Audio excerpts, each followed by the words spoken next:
Welcome to my channel. എല്ലാവർക്കും ഇഷ്ടമുള്ള ഫുഡാണ് ചൈനീസ് ഫുഡുകൾ. നമുക്കിത് ചൈനീസ് ഫുഡായ ചിക്കൻ കുംബാവ് തയ്യാറാക്കാം. ആദ്യം നമുക്ക് ഈ ചിക്കൻ ഒന്ന് മാരിനേറ്റ് ചെയ്തെടുക്കണം. ഇത് 600 ഗ്രാം ചിക്കൻ ഉണ്ട്. ഇത് ചെറുതായിട്ട് കട്ട് ചെയ്തതാണ്. 1 table spoon soya sauce, 1/4 table spoon കുരുമുളക് പൊടി, 1/4 table spoon ginger garlic paste,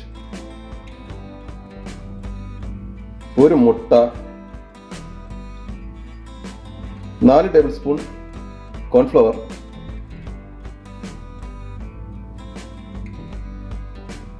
ഇതെല്ലാം കൂടെ ഒന്ന് മിക്സ് ആക്കി എടുക്കുക. സോൾട്ട് ഇടേണ്ട ആവശ്യം വരത്തില്ല. സോയാ സോസ് സോൾട്ടി ആവുകൊണ്ട് സോൾട്ട് ഇടേണ്ട ആവശ്യം വരത്തില്ല.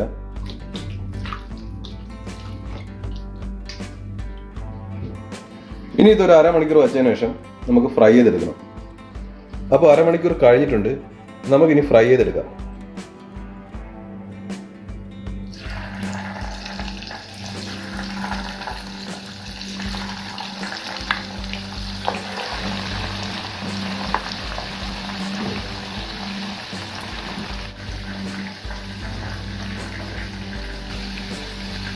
ചിക്കൻ ഫ്രൈ ആയിട്ടുണ്ട്.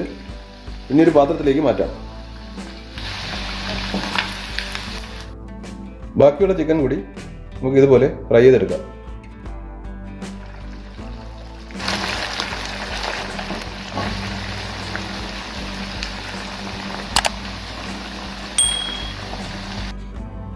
അപ്പോൾ നമ്മുടെ ചിക്കൻ മുഴുവനും ഫ്രൈ ചെയ്തെടുത്തിട്ടുണ്ട്. ഇനി ഒരു പാൻ വെച്ചതിന് ശേഷം അതിലേക്ക് 3 ടേബിൾ സ്പൂൺ ഓയിൽ ഒഴിച്ചു കൊടുക്കുക. ഓയിൽ ചൂടാകുമ്പോൾ അതിലേക്ക് ഒരു 4 ഉണക്കമുളക് കൂടി ചേർത്ത് കൊടുക്കുക. ഇനി ഇതിലേക്ക് ഇഞ്ചിയും വെളുത്തുള്ളിയും കൂടെ ചേർത്ത് കൊടുക്കുക.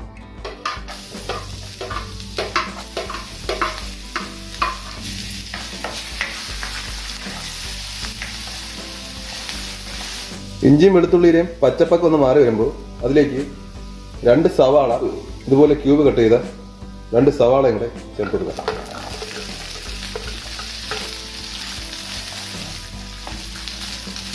ഇനി ഇതിലേക്ക് ക്യാപ്സിക്കം കൂടി ചേർത്ത് കൊടുക്കാം. ഇത് 2 ക്യാപ്സിക്കമാണ്. ഒന്ന് റെഡും ഒന്ന് ഗ്രീനുമാണ്. ക്യൂബ് കട്ട് ചെയ്തതാണ്.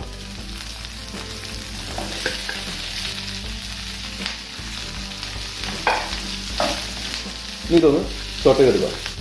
സവാളയും ക്യാപ്സിക്കവും വാടി വരുമ്പോൾ ഒരു 2 table spoon soya sauce, 3 table spoon oyster sauce, 3 table spoon tomato sauce ഇത് ചേർത്ത് മിക്സ് ചെയ്യുക.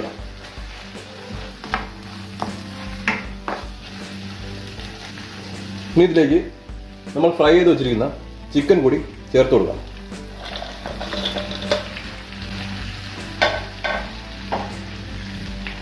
ചിക്കൻ കൂടി ചേർത്ത് സോസും ക്യാപ്സിക്കും എല്ലാം കൂടെ നല്ലപോലെ ഒന്ന് മിക്സ് ചെയ്തെടുക്കാം.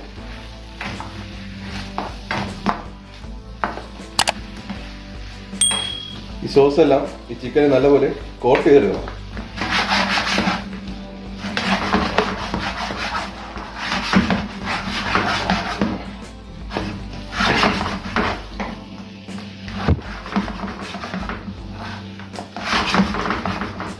ഇനി കുറച്ച് കോൺഫ്ലവർ ഇതുപോലെ കലക്കി ഇതിലേക്ക് ചേർത്ത് കൊടുക്കാം.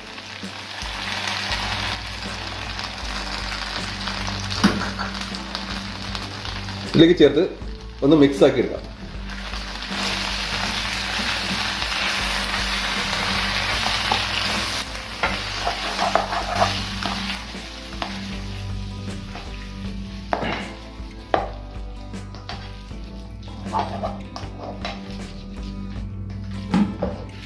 ഇനി ഇതിന്റെ മുകളിലേക്ക്